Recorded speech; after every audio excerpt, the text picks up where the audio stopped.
Bonsoir, bonsoir, bonjour, c'est Congo News 24. Bande Konanga, comme toujours avant de commencer notre émission, nous disons merci à Dieu.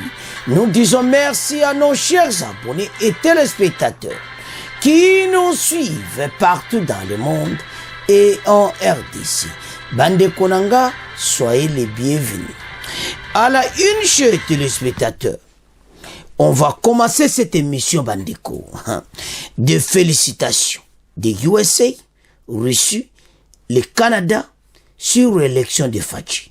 Bandeko, Makamoza Minene. Et puis on va parler des législatives. Oyo, souti dossier na bango na Conseil d'État. Ezaya koyina esi yindi. Kaka na pona bandeko nanga, on va parler de Katumbi. Bandeko en direct de Katanga. Boko yoka ye bandeko akoloba sur élection makambo eza minene na kati ya ferme. Ezaya koyinda bandeko. Deuxième point chez téléspectateurs. Kagame RDF bandeko ont largué une bombe à saké suite à l'attaque des drones. Ndenge to attaque ki bango Kagame alobi abwaki na batu na ye bombe na saki. Et mutu mote akufi pasi bitumbe zo toka entre bango na wazalendo. Alors makambo za minene. Alors toko développango passe maintenant FARDC lo mutalobeli yango et maintenant porte fungwami. Bato bazo zwa biloko na bango kalate pe to osila na bango. Tozala connecté. Alors, chers téléspectateurs, émission de M. Bandi et comitant au sol ensemble ma solo ya mboka bandiko. Yebsa moninga nyoso place oza et erangweko ki parce que ma solo kitoko. Bandeko te yebsa binote élection présidentielle oyo ma solo esili. Et comme kaka 2028 do bao baza otia makele. Ba musu baza na kati ya ba ferme bazo pesa wa message toko yoka Katumbi en direct ka Katanga. Toko yoka bango ndenge ni bakomi nango le passe match ici. Toko yoka Fayulu lobi no mboke za trai. Mutu na mutu passe match ici. Bazali suna tina okota na nzelati makambo esili. Soki balingi basa l'opposition républicaine met au jeu na pona. Chers téléspectateurs ba américain ba lobby. Toko bandana bango après toko ya na Russie, après na Canada. Ba américain ba lobby bo été félicitations à Félix Tshisekedi, président de la RDC élu, mais a beti c'était epaya ba oyo ba fraudeur, oya législative, o ba yiba voix ba peuple, ba yi batouane fou bazala pini et puis États-Unis ba opesa mon ba sanction. Ezaya koyinda esi yindi. Après wana Moscou a quitté ce message naï. Poutine a lobby masolo kitoko bana mboka ensemble pays oyo avenir est incertain. Après un message à Canada pour na mboka na biso. Babi malgré les difficultés élection bazo féliciter Félix Tshisekedi pour na deuxième mandat. Alors, maintenant, la grande puissance nyonso ba pesi. Donc, soto otala sikoyo. Donc, match angwe bandi. Et comme état congolais nyonso a comprendre que makamba 2023 esili, to komotala ka 2028. Le kola bango ba confirmer. Ba féliciter Fachi ba moni pena ki a gagné à solo. Ba nyonso bazolo ba wana mayel na bango do ezo sila pe ba vandanye. Tant to komi nango et komi tant oyo biso nyonso tozala ensemble pona kotambusa mboka oyo. Chers téléspectateurs, tozana pays moko makambo eza bien. Et loko tozali na posa nango mwana mboka au sommet de l'État a continuer mosala na ye a bongsela biso mboka. Na yoka ndeko moko yo opposition aloba a Fachi malgré les hauts et les bas oza vraiment kobongisa mboka. Asa kosala wana ba opposant o ba supporter pena Martin Fayulu donc pona bango bamoni ke azobongisa na ye. Donc makambo to loba congolais ekomi tant le soutien à distraction. Malobe konko pesa ma partout place bazali. Zomona basi bakena mo retraite katumbi abandi yi bokomone place aza de retraite bandi. Donc neto lobawa message yokani que congolais au sommet de l'état kaka de père et de mère ba congolais bango moko batie constitution na bango ya peuple. Oyo soki bino parlement bo chaye na bino te tali bino mais biso tamba okende na 2028 tamba otala ka liste oyo boyo kate boyo lisusu oyo mais oyo kakate oyo lisusu toyebisa bino tokovote bana mboka na nko bavote bango na nko yante sa étranger era ngoyo jwa position comprendre que match c'est souanati mboke changer RDC wanati makambo zo sala malelo et comportement me mboka na biso na avenir soki bozaka na makanisi ya 2018 makanisi ya le passé wana bolongola ngo. Nous avons dit ça. Et maintenant bon bazo critiquer fraude. Pourquoi ba américain ba lobby en dans l'élection présidentielle? Pourquoi France a lobby en côté? Pourquoi Belgique a lobby en côté?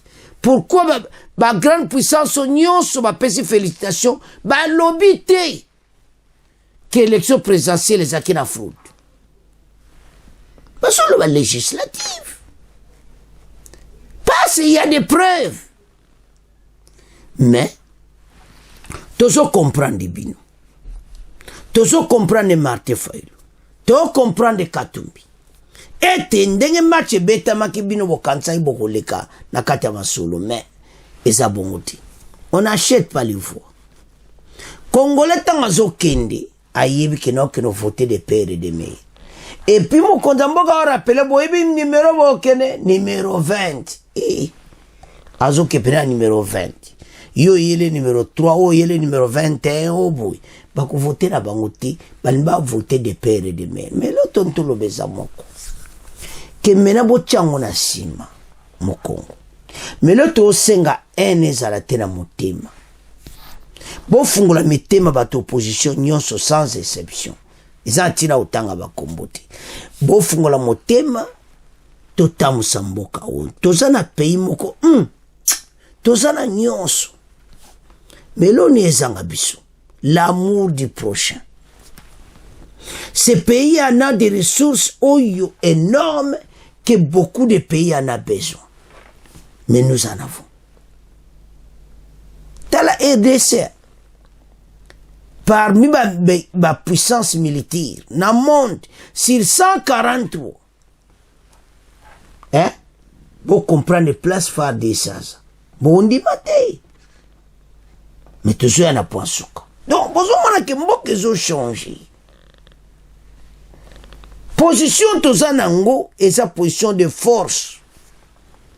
Le problème qui est là, maintenant va conduire à raisonner quand ndeni à récupérer le territoire on a calmement on les arrête.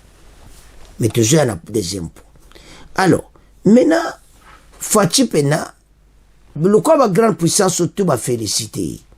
Nazoye bate yo congolais soki okoya koloba lisusu nini oyo aza na opposition soi-disant. Bolanda bata Kabila. Mais baomo baye koloba. Ke bazolo amsoto a liaison na M23 mais boza na problème sérieux. Makambo tozana ngona mboka oyo. Oyo nyonso wano basala ki mboka na biso mabe dans le passé. Toujours récupérer nyonso. Nzamba lobia boko récupérer tout et puis to yebi to récupérer yango boyemi nde bonyokoli ba congolais mais maintenant ba congolais ba laxi bino façon ki to voter mwana mboka nanko parce que na mona be karabu ete donc match za bongo alors bandeko botala nde makambo zikei nango mais ezosenga congolais nyonso tozala sere mais tosenga ke union ezala bato batambwa na kimia ke ba désordre ya lisusu voilà comme ça non. Alors maintenant totala oyo pays na pays balobi tobanda na États-Unis après toye na Russie toke Canada toyoka nyonso après toke na législative.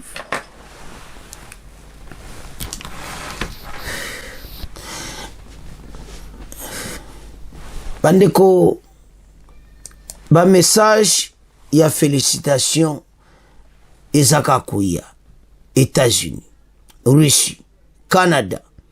Félicitations bandeko sur réélection de Fachi après tokoya na législative. Félicitations à Tshisekedi. Les États-Unis appellent également les autorités congolaises à rechercher les fraudeurs qui ont tenté de saper la volonté du peuple. Les États-Unis ont mis un accent particulier sur les graves irrégularités constatées lors du processus et recommandent par ailleurs les autorités congolaises à rechercher tous les fraudeurs afin de les sanctionner. Batouana nyon se faut sanctionner bango.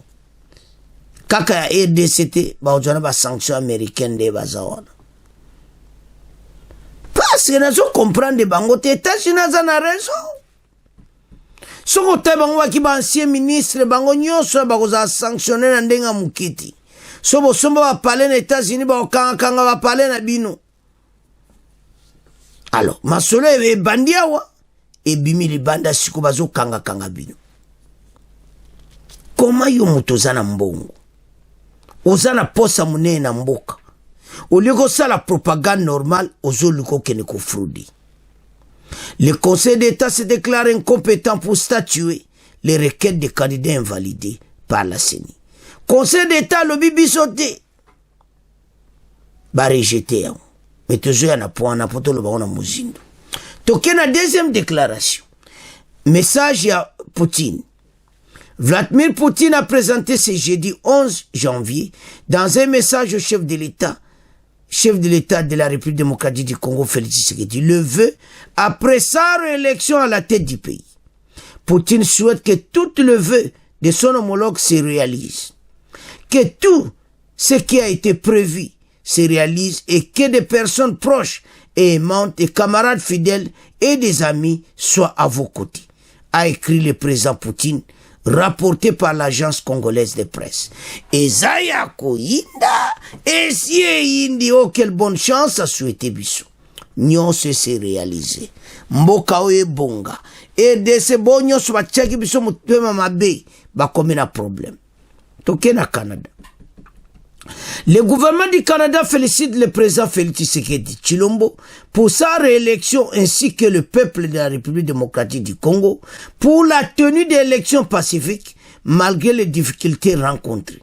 Dans une déclaration rendue publique jeudi 11 janvier, le Canada encourage la Commission électorale nationale indépendante à tenir compte des recommandations des missions d'observation électorale et à appliquer des leçons tirées de ce processus électoral au cycle électoraux futur.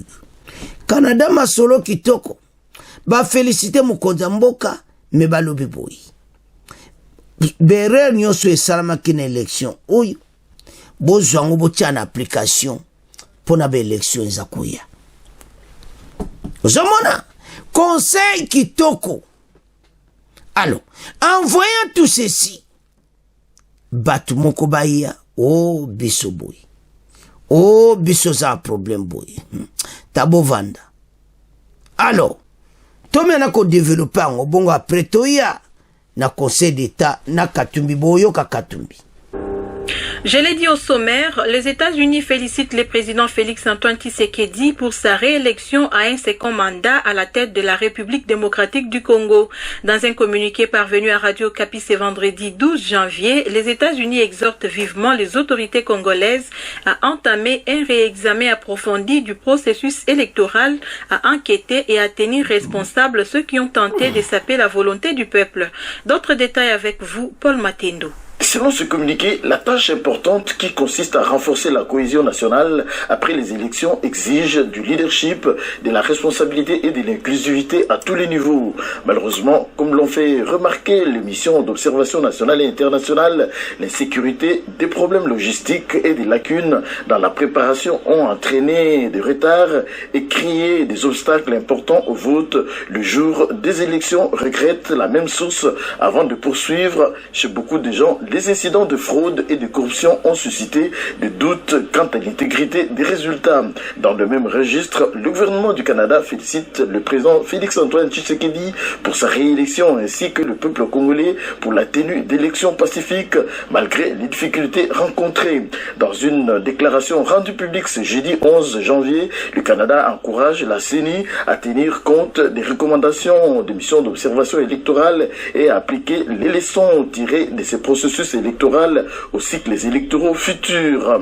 Le Canada encourage également toutes les parties prenantes à travailler de façon constructive dans le respect des droits de la personne afin de permettre au peuple congolais de bâtir une démocratie forte et saine. Chers téléspectateurs, Obalobaka et Yindi. Ba grande puissance au talba message moko ba féliciter mo konzamboka. Ba lobi ki makambo esamba irrégularité to sabino. Qu'est-ce le côté? Ba lobi bo bon sens qu'on a futur, c'est-à-dire élection l'équipe bien. Et puis bazo ata mon côté les pays occidentaux ba contester victoire à Fachi. Ba mona ki ndenga osa la campagne. Et puis c'est le seul parmi les 26 candidats à Tamoul na 26 provinces. À qui la faute? Ils n'étaient pas prêts ces gens-là, mais ils ont échoué. Mais ils n'ont qu'à se taire. Mais bah on tikate. Bah so kika koloba loba. Mais koloba comme il y a échec. Oyo muso so poli na sili. Alors, maintenant akeina yena na katumbi akena retraite albi macha undi parce que ndeba zama yele sili bang parce que au monde occidentaux balobi wana sili yango tina investiture eza le 20 janvier et le samedi prochain et samedi et la semaine prochaine il y a l'obité mais okuna. Les Congolais va se préparer déjà au stade des martyrs, plein à craquer. Un événement, moussous. Ah, mon corango discours, ango tozozela. Mais si koyo, on va perdre, va limiter, et va retraite bandi. Quand tu me dis non, à quelle na ferme, à quelle na donc machango ici, na mon pena que ba Congolais. Balingi na bango balinka de père de merasa katumba zongi akene na ferme na e ake kupema kuna pesi message alobi ke po baos na balera oyemba hymne national ba monika oyemba o malamuti mais ya le bayebi hymne national très bien azo pe sa réponse ba critique ba pesi et puis ya lobi lisu que ba oyo baza ko fraudera ba élection majuba machine ba mimina bandako eza ba député élection présidentielle ti l'élection présidentielle elle très bien donc nyonso wana oto benga kale chien bois la caravane passe mais akene ko pema pe azalo to tirer binoyi mais l'autre ntolo bezaki ba comprendre fin de fin que tango kokito tika na biso fatia diriger mboka bazo el sukolo batena ba atako ya makasi batiki na bon et puis ba obimation na nzelati mais ngala zo féliciter ministre de l'intérieur en tout cas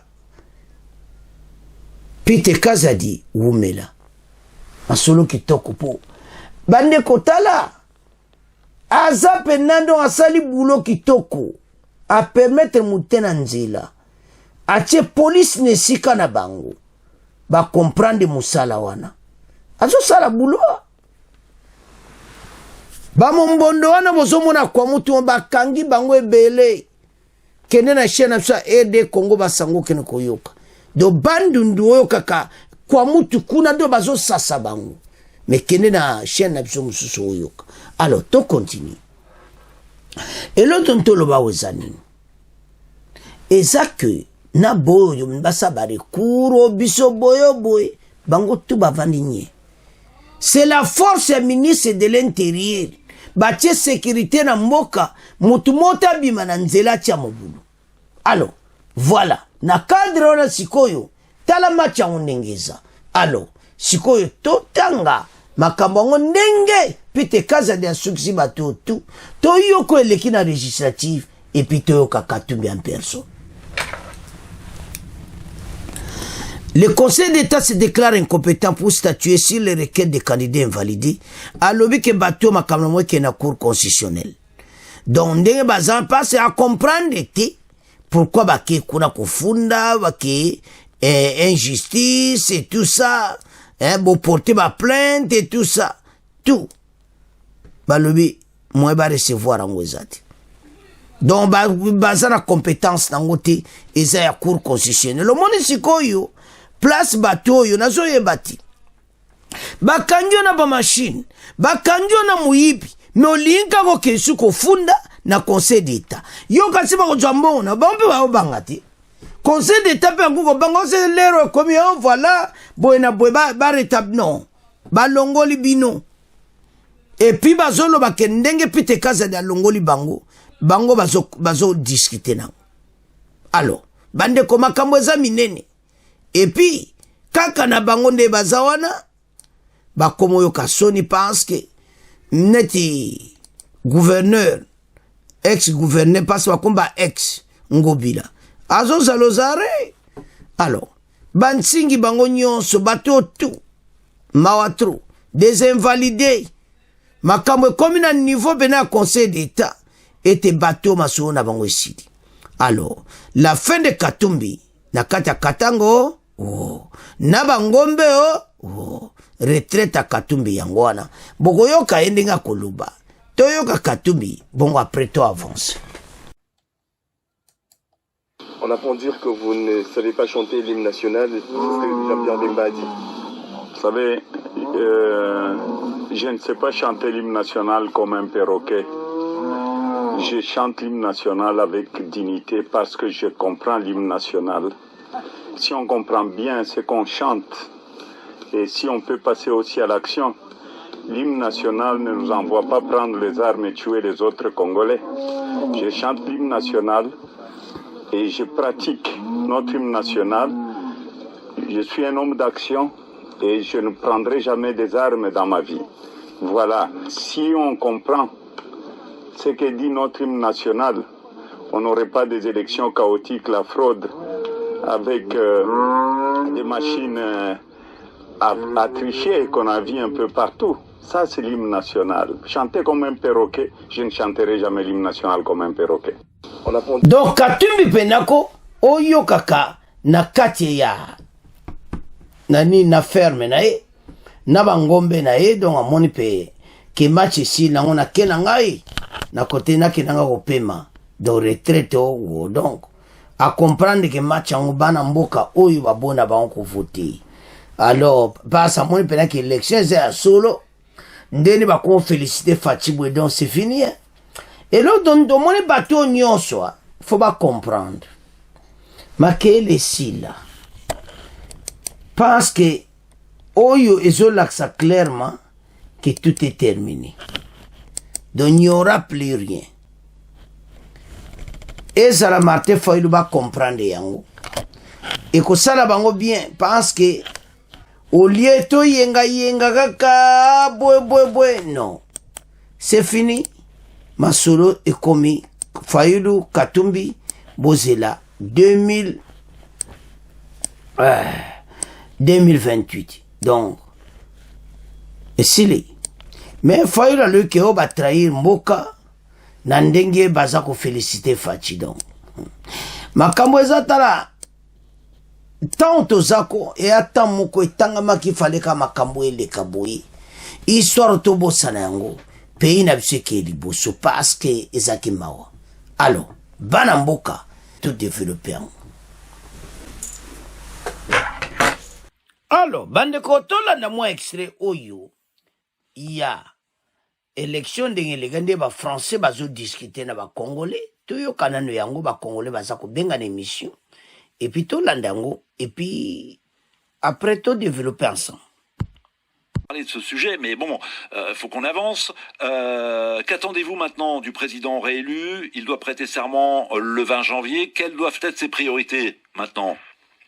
Sa priorité, d'ailleurs, celle qu'il a fait réélire, c'est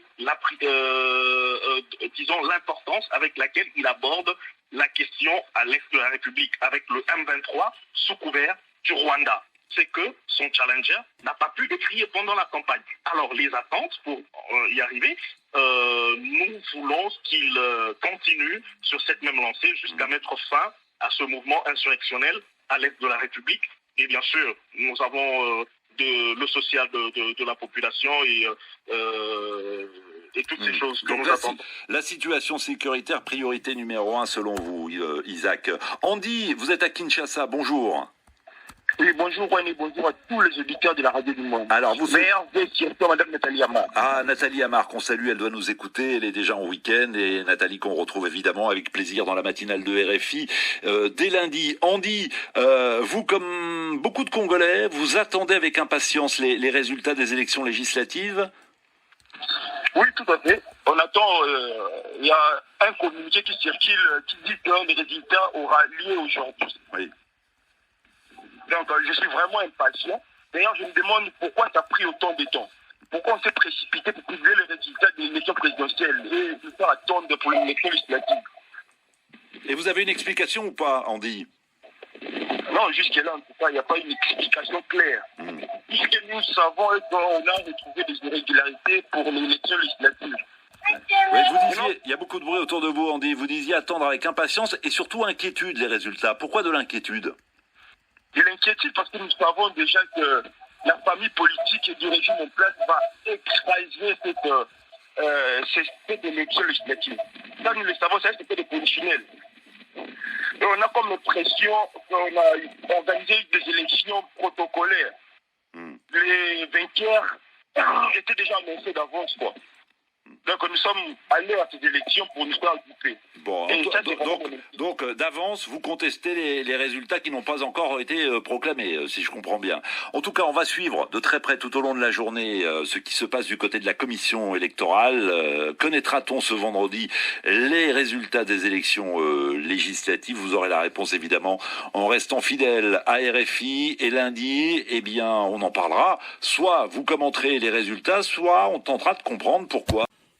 Alors, bandeko bolani bandeko wana balobi d'abord ndeni Fachi a gagné parce que d'abord priorité za est ba défi a Fachi za nango wana ba congolais ba uzela est wana parce que est nde mutu ba voter pour na est guerre wana SSC la yende muta toucher pour Rwanda lokola ba Katumbi ba toucher pour Rwanda te alors bango bazana échec. Alors voilà comment Masolango eza. Mais, c'est la législative. Mais, yoki journaliste français sur le maintenant, coup de l'élection et bimite bobandi à contester. Wana ba congolais esprit phototika. Et oh, voilà, législative wana, oh, bazande retard, et zapo, bazako kanga ba miyibi ba fraudeur. Congolais! Alors, bande kotolandi, ndenge bande kwana ba intervenir dans l'émission ba français. Et maintenant, tokende, to avance. Bandeko tolandi, to tangi, to yoki, donc tokena na ba invalidé. Mais bino boza invalidé, boke ko sa ni na Cour de cassation, Conseil d'État, po ba sa nini. Yo ba kanga biloko zo kempo ke ko samba ka po ba wana ba mbongo. Mais pourquoi Mbongo a utilisé tout ça la propagande? Conseil d'État du Bilon, on boit qu'on les bande dans le bouquet dans la Cour constitutionnelle. Mais pourquoi aller là-bas d'abord? Justice en bozo lukanin. Alors, bah ça la problème. biloko tout eske na cour constitutionnel bakende kuna parce basalisio na mboka bato bazali badepute baministre bato bazali na baposte basénateur ozoki kosala biloko ya ndenge wana. Alors botala makambo yango ndenge eza, l'heure est grave parce que baza na besoin kaka baposte tout bayeba na bango ke tokosala cop tokoyiba machine tokosala bo mais bata seni mpo bakopere na bango to bakangi bango. Alors recommandation comme internationale il faut bakanga bato wana nyonso basanctionne bango. Maintenant tokena message à Katumbi autoloba wana abandi nanu na hymne national. Oh, hymne national, boye na yebi et tout ça. À côté makambo élection. Bolandi. Donc ça dit moutaza quelque chose dans mon témané, ça n'est pas les soleils à qui y a hymne national. Et comme sur makambo ya ba fraude électorale. Donc pour na bango za na mutu, mais wane comme non ka histoire. Parce que tout est terminé maintenant. Mais ça sala bango passe. Après manena kati ya bangombe masolo kitoko, donc c'est fini. Oza mbo no keleko pema. Parce que makambo yo oyo salami na ba action ba tout ba ya ko comprendre après que ba sali mboka o mabi. Pays na biso so tali lelo ba problème lelo Kagame lelo so dondo kwa takaka biso partout, c'est parce que batu ba traître ba leki mingi kat na biso infiltration rwandaise kota makasi batu ba koma mina be élection ozo sala candidat Kagame bozo mo teke sono tabilo ko ana mais na moya lelo candidat Kagame bina ba ko choboyi muto voter azate. Voilà ce qui s'était passé. Les candidats de l'étranger a échoué. Mais, quand même, ils ont savoir parce que une question, monsieur Hymne national, à côté de dossier, on a fraude électorale, ba machine, je me bats une question, monsieur. Et Katumbi. Tout qu'on a tout kende, wapi. Alors, ce que Zolanda, au moins, a clairement été citation, mais, et l'autre aussi, les acquis, on va comprendre. Ce qui va comprendre, bakomona ke les kambo oyo makambo donc fraude ezalaki te ezosenga nde bango ba comprendre clairement etezati. Alors chers téléspectateurs tolandi mais bakongolais fatiaza na ba défi wana toyibi ke en tout cas zobongisa tolingi makambo a bien mbula tolingi makambo tozo na deuxième point tout va direct au mona clair. Alors, maintenant, ce que tali, au monaki, a commis à 5 ans, Mobimba. À la majorité de l'Assemblée nationale. Pas c'est législatif, pas qu'on gagne là-bas. Pour battre ma cop, tout va longwe, dans le col où il penait à solo et kobima. Il y a une union sacrée, bah, la majorité de l'Assemblée nationale. Wana masolo bandi. Alors, bana mboka, tolandi biso nyonso. C'est à ce point, to comment clôturer premier point, to comment qu'il y a deuxième point. Chers téléspectateurs, to comme na point na biso ya mibali. Oye yindi la est. Après bombardement oye salamaki samedi passé. Kagame et ses M23 ba mon ki batinda bombe na saki. Bomba ne ko koye bomina o motite et panzi quelques ndaku. Et maintenant, faire de ces opportunités, il y a quoi attaquer bango. Oui, bazale ko bunda na pas ce tir le baza ko bunda talabande ko to féliciter ba wazalendo. Bataka kam bazo bougete bazaka na mushake bazo bougete. Wazalendo zo sala ba ngoma kama kusakana te côté opé bazo bombarder ba ona ba drone. Pe bako sila kaka wana guerre pe ko sila kapase tant bazo sila bazana mona batuti. Tant que aussi c'est effectif na bango on dirait un système moko fena faire de ça que non pena la propre. Ko vide bango na le bazo bundana ba wazalendo. Ya to ça va congolais. Et te bato ba comme na suka.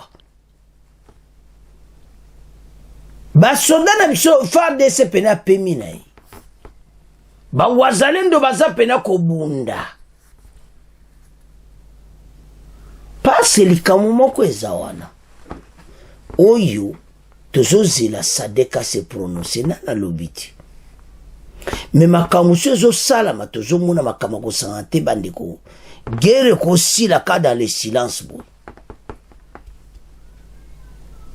pasi bakobeta bango biloko sadek azali ayeni na makambo wana te ya okopena na bato me bakongole bani bamona réaction le plus possible mais eloko tozomona ndie bazozela investiture ya mokonzi ya mboka investiture esila makambo baatake bato mbamo masolo esila ondire nde tozomona mais lo tosenga na bakonzi tolingi lisu te toyoka obwena bodenonse bango babwaki bombe mais ezala na cadre ya stratégie eza na cadre te ya koya olobaloba tolimbi biloko wana te mais so eza na cadre ya stratégie tocomprendre mpo bosala bango dernier de réplique bosilisa bango nde tozomona mais toboyi makambo voilà ata bolobi ke bango babwaki bombe bino boatake bango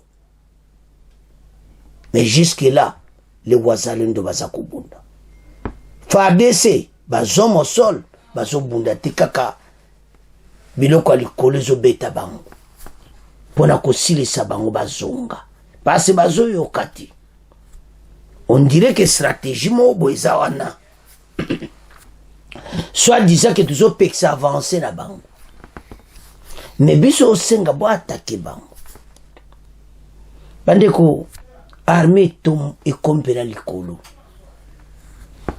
message ebimi tokomi na monde basi les 145 pays toza 72 biso batozaki eloko te biso batozaki ka ndenge wana lelo armée na biso ezwi puissance na Afrique toza 8e mais nazoluka place oyo batie Rwanda batie combien Afrique toza 8e toyebi ka Afrique du Sud Algérie baza na avance ba pays wana biso za 8e toyeba Rwanda position eza nini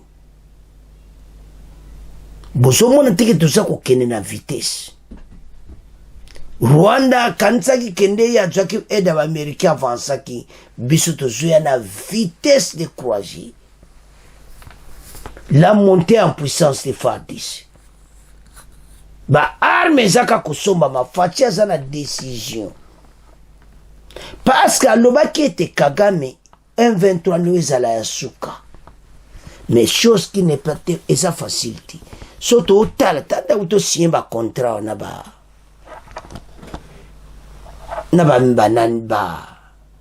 européen si ba minere alors que ye moko aza kutu na ba minere ti alors tango olanda biloko wana otali olobi non makambo ifo totelemela bato toza na position moko direct na bango tobeta bango biloko balimwa na kati ya est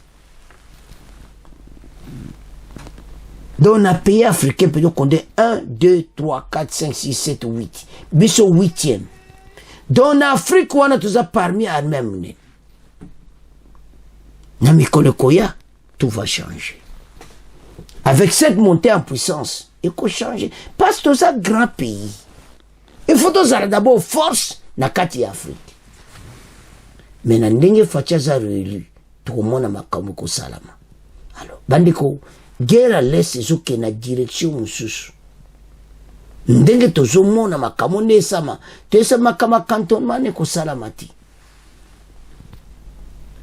eloko eza important ete bapays wana nyonso bareconnaître ke accord à Luanda na Nairobi il faut ezala appliquer wana place Kagame maye na yesili yebaki accord à Luanda elaksi bobeta bango par force lokola bango bandimi eza la porte ouverte mais comme pour le moment fatia oze l'investiture na ye nazomona ke yango ntina bazaka na position ya cessez le feu mais ekende ti mosika te bakongole baza na besoin bosilisa bato oyo bandeko sono otala bakonzi baza tia na position ya kosilisa 1-23 mbala mogere esili makambo élection esili fati investiture botokomona makambo ndenge tozokanisa me loko toboyi koya kose plaindre o bango basali boye tolingi yango lisusu te soki bozoya nango na cadre ya stratégie eza kitoko tolingi te après les 20 fati aza réeli masolo esili tomona yango te po gouvernement siki kozala na côté ya défense état major makambo ebele kochange toza na besoin makambo ya eswa tosila na bato yango wana gouvernement mbala oyo investiture afati il faut luka tout temps kaka azosilisa batiela biso gouvernement moko responsable ya makasi oyo bato bazali so adeside makambo esili justice bayela biso vrai ministre ya justice alors tozomaka situation ya est na mwa batemporisation toomona bon me totanga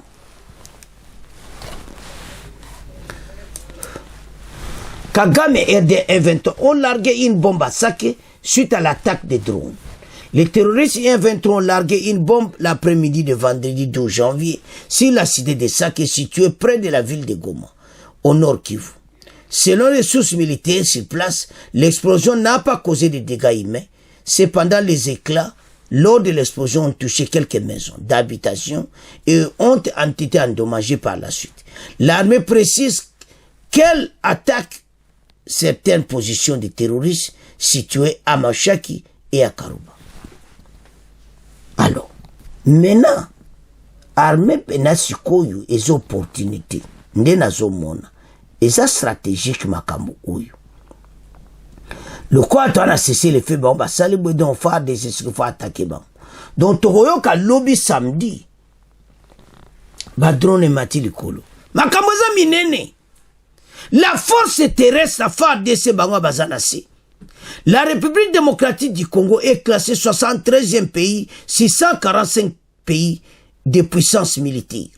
Sur le plan mondial en 2024, avec un index de 1291 par rapport à 2023, où elle a été classée 72e. Avec un index de 13055 selon une étude de Global Firepower. Ainsi, la RDC qui occupait 72e place sur le rang mondial en 2023 a donc régressé. Au niveau africain, la RDC occupe la 8e place sur 37 pays répertoriés. Elle a maintenu les caps tout comme 2023. En 2022, la RDC occupait la 11e place de puissance militaire.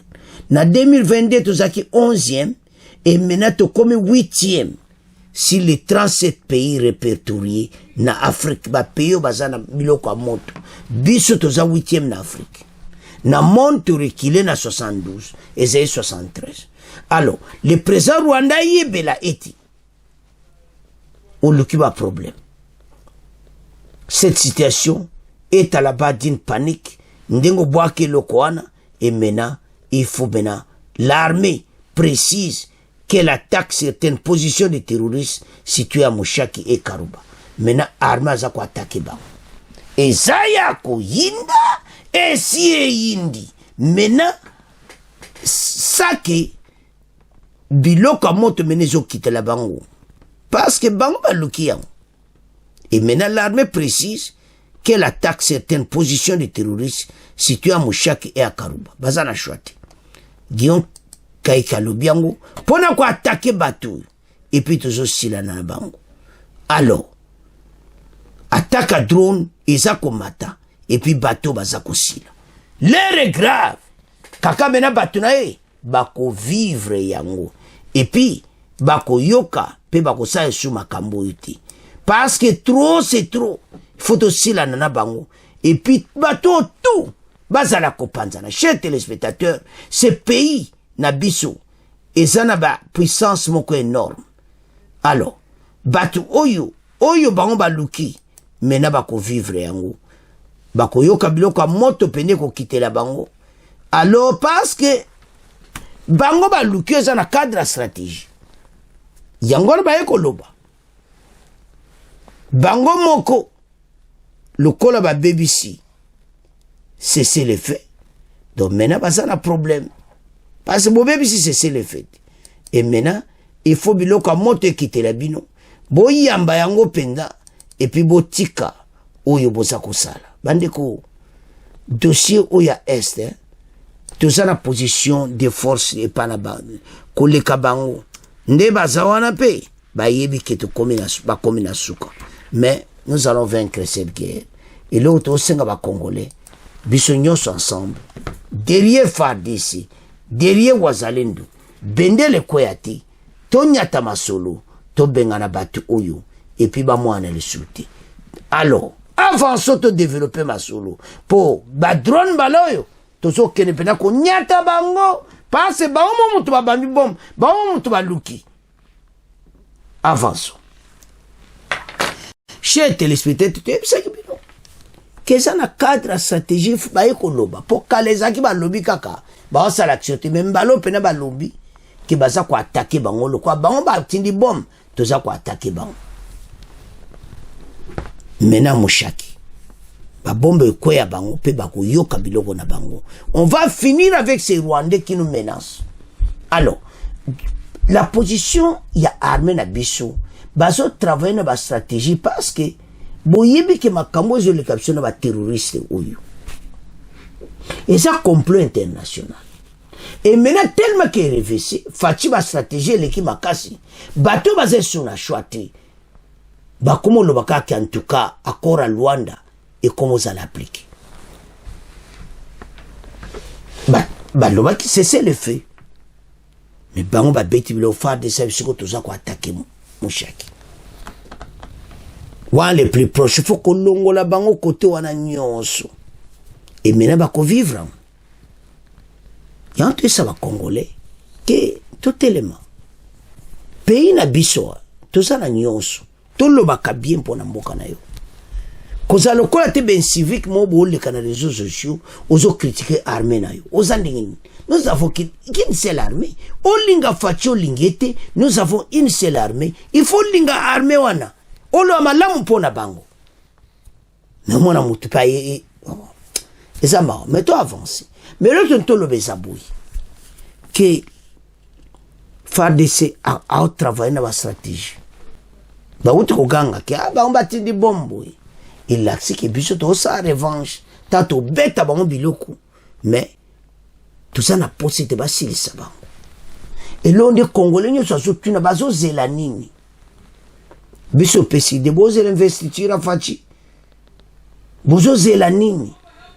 Mais ya on to senga ke tant to komi nango eza ko tikila ba terroriste sous tanti. Et puis Sadek to mona action na direct. Sokota to ko loba to bana ko critiquer ngo lisusu. Mais bango ba lobi ki accord à Luanda des autres à l'appliquer. Tout ça là. Quel est me ko umele sumulaiti. Tous les canna batwana nzela. Mais to ebete ba komona makamu na bango. Fatiru élu. Les mêmes motos ebibino très bien sikoyo. Bosili. Pas de négociation. Bosala ou accord à Luanda lobby après wana bokomona. Mais ce basalité basosi là. Nde to tangi wana ki FARDC ako attaquer bango Mushaki nde batindi bombo wana to yoka lobby. Même la bouture que bato basili bande ko ba drone wana eza tellement na puissance à kosaganati. Les opportunités basili sabango. Mais les Congolais beli ba otuna pourquoi bo ba cesser les faits et tout ça. Biso cesser les faits wana pour na faire des saisons quoi stratégie Wazalendo azobunda. Tant Wazalendo azobunda azana pui. On va finir avec ces gens. Ba Wazalendo ba kote la ba boyo ka lobby Mushaki ba botoli ki wanza ba botoli ebona ba Wazalendo ba ona bunagano oh masolo pesi. Match za mobulu. basoko utiliser ba lo na likolo pona ko beta batu. Alors bande ko nga to landi nyonso tala président rwandais a commis isolé pour le moment. Mon Rwanda Burundi da sali kagiba frontière. C'est ça fa DCP aza et DCP président Fachipe aza na position wana pi. Ndenge président ya Burundi asali. Fachipe fo mbalo domo na yo différent. Quand tu as décision ma casse contre Kagame. Tout le monde a peur que oui, bakangi pe frontière wana. Ba jeno ba débrouiller entre Rwanda na RDC. Bon ko débrouiller na katamboka. Tout ça na choisi. Tu veux que bino mosala moi commerce mais soki bango ba ndenge to mwana to kanga frontière. Ndenge Burundi asali. Total bande ko belo message ba pesi. Ba il faut ba kanga pe frontière biso na bango. Comment tu as ennemi de frontières zaka polili? Non. Alors, ba message tel mes ebele me bande koto senga na bino était 2024 oyo. Et ça année moko pona biso victoire du kolaba Rwanda. Rwanda komona na lisusuti. Na bato baza simana e ba komena problème sérieux. Alors, ma solo to lobe ngompe mingi to koma na suka nango pona kosilisa yango. Alors, chers téléspectateurs, après investiture à Fachi, le 20 janvier, tout le monde a makambo ibili. Alors, Banamboka, vous continuez à supporter chaîne Oyo. Vous continuez à s'abonner massivement. Vous partagez. Au revoir. À la prochaine.